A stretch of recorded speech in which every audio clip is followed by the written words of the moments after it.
जब भी किसी को कोई बीमारी होती है तो उनके दिमाग में पहला सवाल आता है कि हम इलाज के लिए कहाँ जाएं, कौन से हॉस्पिटल जाएं, कौन से डॉक्टर के पास जाएं। और जब वो बीमारी कैंसर होती है तो वो सवाल और बड़ा हो जाता है। इतनी खतरनाक ये बीमारी है, उसमें और इम्पॉर्टेंट हो जाता है कि आप सही डॉक्टर, सही हॉस्पिटल चूज़ करें अपने ट्रीटमेंट के लिए।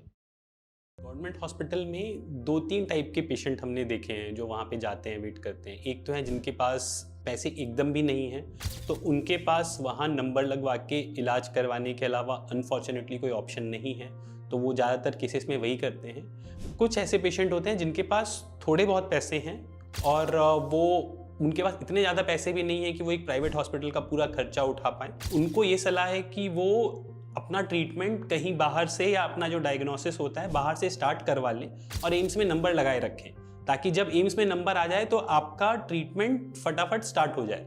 क्योंकि अगर आप ये चीज़ें आप डिले करोगे तो उससे आपके ट्रीटमेंट के रिजल्ट पे इम्पैक्ट आता है। तो जिनके पास जो थोड़ा बहुत एफोर्ड कर सकते हैं उनके लिए ये, और तीसरे जिनके पास पैसे की दिक्कत नहीं है, तो जिनके पास अगर पैसे हैं, उनको लगता है कि मुझे एम्स और टीएमएच ब्रांड पे ट्रस्ट है तो इसी के ब्रांड से मुझे ट्रीटमेंट करवाना है, तो उनको मैं ये सजेस्ट करूंगा कि आप एम्स और टीएमएच के पढ़े हुए डॉक्टर्स जो बाहर प्रैक्टिस कर रहे हैं उनके पास जाएं, वो एक्सपीरियंस डॉक्टर, क्योंकि मोटा मोटा वो भी आपको वही ट्रीटमेंट बताएंगे जो आपको टीएमएच के उस बिल्डिंग में या एम्स के उस हॉस्पिटल में बताया जाएगा, क्योंकि वो वहीं से पढ़े हुए हैं, उनकी भी सेम वही पढ़ाई हुई है। आपको फायदा ये हो जाएगा कि आप उनसे जब उनके क्लिनिक पे या किसी और हॉस्पिटल में मिलेंगे तो वो 5 मिनट की कंसल्टेशन की जगह आपको आधा घंटा दे सकते हैं, क्योंकि उनके पास वहाँ वो टाइम है, वहाँ पे केस लोड उतना ज़्यादा नहीं रहता है प्राइवेट हॉस्पिटल में। तो अगर आपके पास पैसे हैं, अगर आपकी उतनी दिक्कत नहीं है पैसों की और आपको एम्स और टाटा का ब्रांड चाहिए अपने ट्रीटमेंट में, तो आप ऐसे कर सकते हैं। तो ये एक तरीका हुआ गवर्नमेंट वाला, जिसमें जिनके पास पैसे हैं वो यहाँ के पढ़े हुए डॉक्टर्स को बाहर मिल ले और जिनके पास नहीं है वो वहाँ नंबर लगा ले। तो ये हुई गवर्नमेंट हॉस्पिटल की बात। तो दूसरा ऑप्शन बचता है प्राइवेट हॉस्पिटल का। अब इस पे हॉस्पिटल कैसे चुने, क्या चुने, तो इसमें एक चीज़ जो हमें लगती है सबसे इम्पॉर्टेंट है वो कि आप जो भी हॉस्पिटल चुने वहाँ ऐसे डॉक्टर के पास जाएं जहाँ पे आप कंफर्टेबल हों। मेरे फ्रेंड सर्कल में कई बार लोगों ने पूछा कि मैं कौन से डॉक्टर के पास जाऊँ, यहाँ के बेस्ट डॉक्टर बताओ कौन है। तो वो वहाँ गए, वो doctor very respected doctors, they do beautiful treatment, but उनके साथ चैलेंज आया था क्योंकि अगेन उनके पास भी केस लोड ज़्यादा है, तो वो आपको ट्रीटमेंट बता देंगे, पर कई बार ऐसे पेशेंट हमने देखे हैं जिनको बहुत सारे जिनके सवाल जवाब होते हैं, जो उनको चाहते हैं कि वो डॉक्टर वो बताएं। अनफॉर्चुनेटली वो वर्कलोड के से वो उतना टाइम नहीं दे पाते हैं। तो आप सेकंड ओपिनियन के लिए, थर्ड ओपिनियन के लिए और 2-3 डॉक्टर से मिलें, जहां आपको लगे कि आपका कंफर्ट बन रहा है आप वहां स्टार्ट करें, क्योंकि जर्नी लंबी है, ये छोटे छोटे क्वेश्चंस और ये बार बार आते रहेंगे। अगर आप डॉक्टर के साथ आपका एक कंफर्टेबल रिलेशन नहीं बना हुआ है तो कई बार आप वो पूछने में घबराएंगे और सोच सोच के परेशान होते रहेंगे। तो ये काफ़ी इंपॉर्टेंट है कि आप जिस भी टाइप के हॉस्पिटल में जाएं वहाँ आप डॉक्टर के साथ कंफर्टेबल हो। और इसमें एक चीज़ मैं बहुत स्ट्रांगली बोलना चाहूँगा कि एटलीस्ट 2 से 3 कंसल्टेशन तो हर पेशेंट को लेनी ही चाहिए अलग अलग डॉक्टर्स, ताकि कोई डॉक्टर अगर उसमें कोई नया कुछ बता दे जिससे ट्रीटमेंट और बेटर हो जाए तो वो उससे बेहतर पेशेंट के लिए कुछ नहीं हो सकता है। एट द सेम टाइम वो 2-3 डॉक्टर से बात करके आपको ये भी समझ में आया कि आप कहाँ ज़्यादा कंफर्टेबल हो और आप वहाँ से ट्रीटमेंट कराओ। अब इसमें एक प्राइवेट हॉस्पिटल में एक बहुत बड़ा फैक्टर जो आता है ट्रीटमेंट में वो है कॉस्ट का, क्योंकि कैंसर ट्रीटमेंट में 10-15 लाख से ऊपर हमने देखा है काफ़ी केसेस में लग जाते हैं।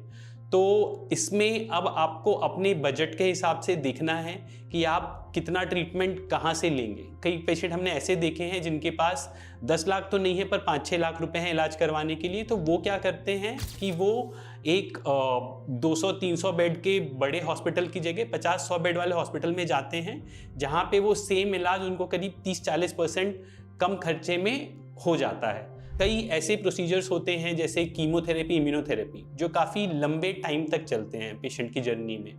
इसमें हमने एक चीज़ देखी है कि ये कई हॉस्पिटल्स में इसमें काफ़ी ज़्यादा समय लग जाता है। 3-4 घंटे की कीमोथेरेपी में पेशेंट का पूरा दिन हॉस्पिटल में निकल जाता है, क्योंकि वो हॉस्पिटल में 2 से 3 घंटे आपके एडमिशन, डिस्चार्ज, पेपर वर्क ये सब करते करते आराम से लग जाते हैं। तो अगर आपको चाहिए कि आपका ये जो कीमोथेरेपी या इम्यूनोथेरेपी की जो जर्नी है वो थोड़ी आसान रहे, तो उस केसेस में आप डे केयर सेंटर चूज़ कर सकते हैं, जिससे आपका डे टू डे बेसिस पे टाइम बचेगा।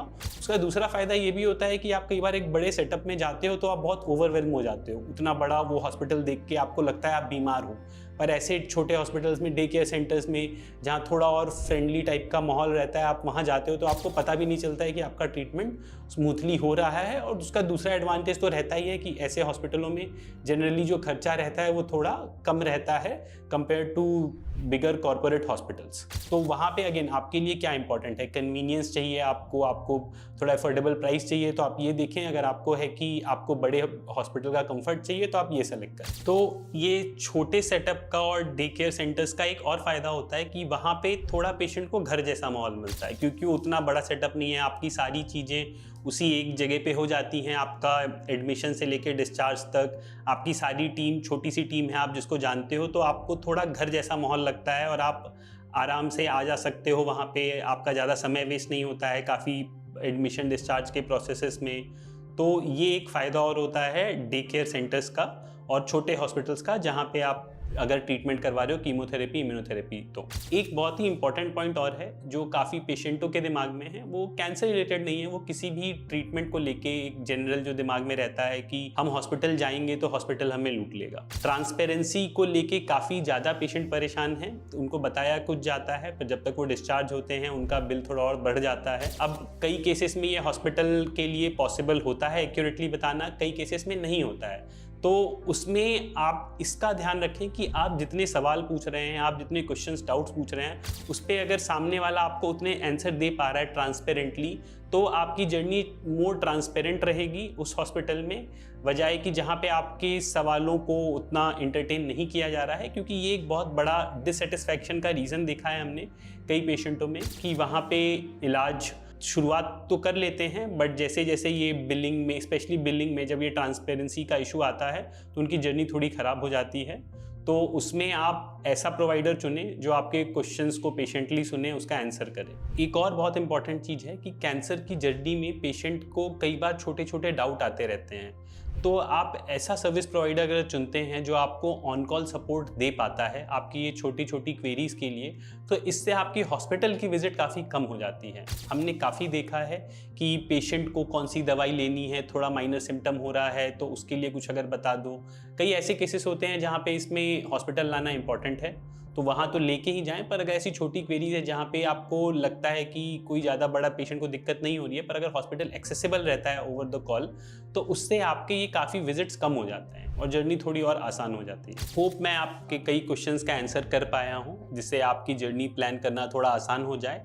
इसके बाद भी अगर आपको किसी यूज़र को अगर कोई डाउट है और वो चाहता है, उसका आंसर चाहता है, तो वो हमारे नए नंबर पर कॉल कर सकता है।